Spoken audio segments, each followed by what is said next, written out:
নমরুদের হযরত ইব্রাহিম আলাইহিস সালামকে আগুনে নিক্ষেপ করার অলৌকিক ঘটনা। নমরুদ ছিল হযরত ইব্রাহিম আলাইহিস সালামের সময় পৃথিবীর বাদশা। সে ছিল পৃথিবীর 4 জন বড় শাসকের অন্যতম। হযরত ইব্রাহিম আলাইহিস সালামের জন্ম হয় নমরুদের মন্ত্রী আজরের ঘরে। হযরত ইব্রাহিম আলাইহিস সালামের জন্মগ্রহণ উপলক্ষে আজর তার বাড়িতে নিমন্ত্রণের ব্যবস্থা করেন।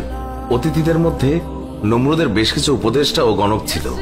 মধ্যরাতে ভোজন পান শেষে সবাই যখন গৃহ ত্যাগ করছিল, তখন এই উপদেষ্টা দল আকাশের দিকে তাকিয়ে দেখল পূর্ব দিক থেকে একটা নক্ষত্র ছুটে এসে আকাশের চারিদিকের 4টি বড় নক্ষত্রকে একে একে গিলে ফেলল।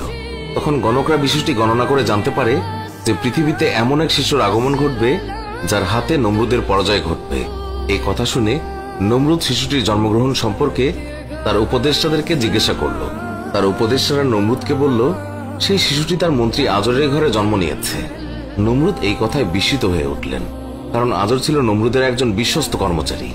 মূলত আজর ছিল দেব মূর্তির নির্মাতা, যার কারণে সমাজে তার সম্মান ও প্রতিপত্তি ছিল।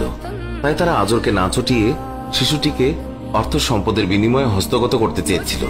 কিন্তু এই প্রস্তাবে আজর অসম্মতি জানায় এবং একটি প্রবাদ বলে যে এ তো এমন এক প্রস্তাব যা এক গাধাকে বলা হয়েছে, আমি তোমাকে গোলা ভর্তি জব দেব যদি তুমি তোমার মাথাটা কেটে ফেলার অনুমতি দাও। গাধা উত্তর দিয়েছিল, যদি আমার মাথায় কেটে ফেলো তবে গোলা ভর্তি জব আমি কি করব। এই কথা দিয়ে আজর নমরুদকে বোঝাতে চাইল যে এত সম্পদ দিয়ে কি হবে যদি তা ভোগ করার জন্য কোনো উত্তরাধিকারী না থাকে। এই কথা শুনে নমরুদ রেগে যায় এবং তাদের জীবননাশের হুমকি দিয়ে আসে। এক পর্যায়ে আজর তার কথায় রাজি হয়ে যায় এবং 3 দিন পরে নিজের সন্তানের পরিবর্তে তার এক দাসীর সন্তানকে নমরুদের হাতে তুলে দেন এবং নমরুদ এই শিশুকে তখনই হত্যা করে। হযরত ইব্রাহিম আলাইহিস সালাম 10 বছর বয়সে সকলের থেকে আড়ালে এক গুহায় বসবাস করত। বাল্যকাল থেকে হযরত ইব্রাহিম আলাইহিস সালাম প্রকৃতি এবং স্রষ্টাকে নিয়ে গভীরভাবে ভাবতে শুরু করেছিল।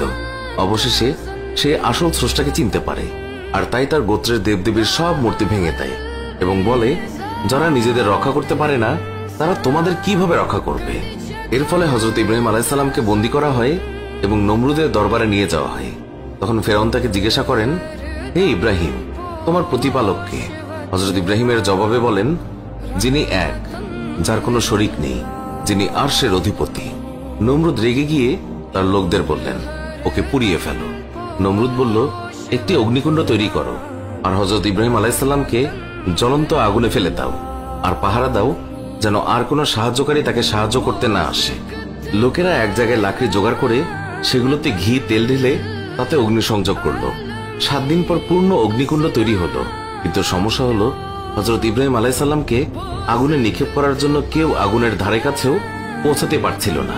একসময় ইবলিস পর্যটকের বেশে সেখানে পৌঁছে চরক গাছ তৈরির পরামর্শ দিল।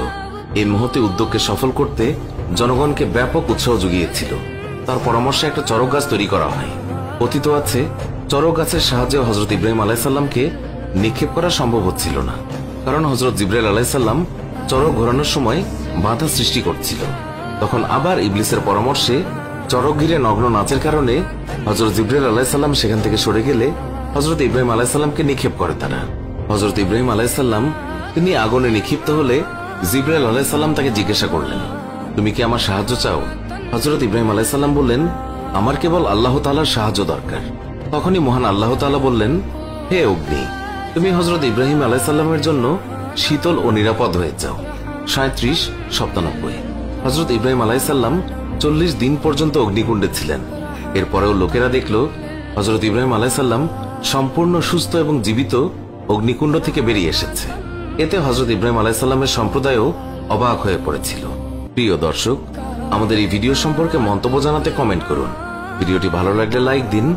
নিয়মিত এই ধরনের ইসলামিক ভিডিও পেতে এক্ষুনি আমাদের চ্যানেলটি সাবস্ক্রাইব করে পাশে থাকা বেল বাটনটি প্রেস করুন। এখনকার মতো বিদায় নিচ্ছি, দেখা হবে নতুন কোনো ভিডিওতে। সবাই ভালো